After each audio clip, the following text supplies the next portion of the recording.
Elena, ayan na yung mga ginto na kayamanan. Maraming salamat, Bagwis, sa pagtulong sa akin na makapasok dito.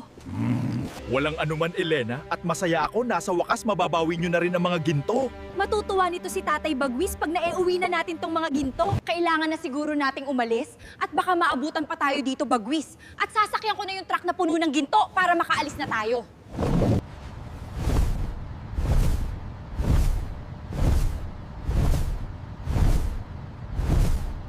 Mga wala talagang kwenta tong mga tauhan ko. Hindi maasahan, pinagbantay lang, di pa magampanan ng maayos. Walang pwedeng umagaw sa mga ginto ko. Mananagot sa akin kung sino mang magtangkang nakawin sa akin yung mga gintong kayamanan.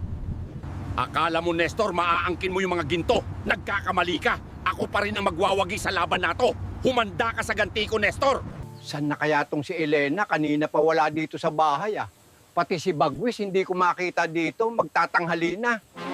Parang masama ang kutob ko ah. Baka nagpunta yung si Elena sa bahay ni Don Pakundo mag-isa. Sana naman mali ang hinala ko. Nasaan ba tong walang kwentang bodyguard na to? Iniwan lang yung bolt na nakabukas. Hindi talaga maasahan yung loko ko. Nandiyan ka lang pala, wala kang kwenta, sesante ka na! Eto sa'yo!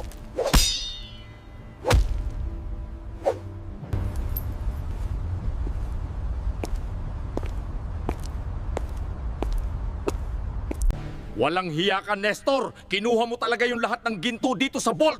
Mananagot ka sa akin ngayon! Humanda ka! Bagwis, ba tayo dumaan sa gitna ng kagubatan?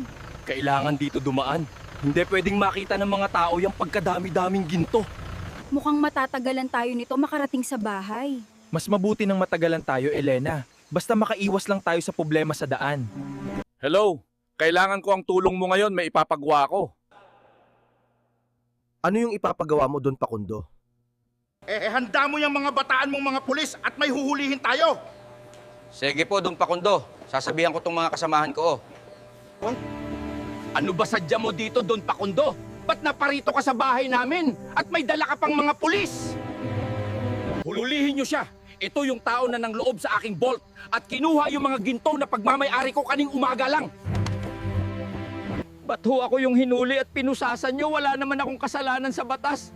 At yung si Don Pakundo pa nga yung nagnakaw sa akin.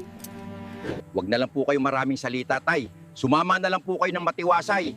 At doon na lang kayo sa presento magpaliwanag. Paano ba to, Bagwis? Mukhang hindi ata makakadaan yung sasakyan dahil may nakaharang na malaking puno na natumba. Ang layo pa naman ng dinaanan natin.